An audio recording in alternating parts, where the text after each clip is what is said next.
نا امید شخص ہر اچھا موقع بھی گنوا دیتا ہے اور پر امید شخص ہر پریشانی بھی موقع تلاش کر لیتا ہے۔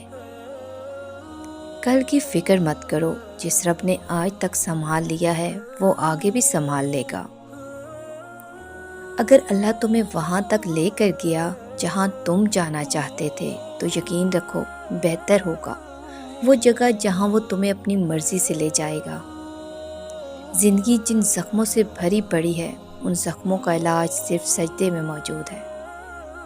میں اپنا ہر غم اللہ کو بتاتی ہوں کیونکہ میرے زخموں کا علاج صرف میرے اللہ کے پاس ہے۔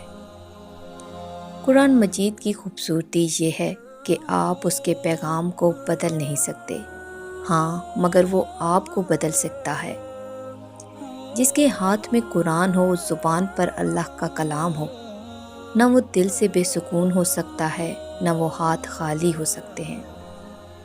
اچھا ساتھی وہ ہے جسے دیکھنا تمہیں خدا کی یاد میں مصروف کر دے، جس کی گفتگو سے تمہارے علم میں اضافہ کر دے اور جس کا عمل آخر کی یاد دلائے۔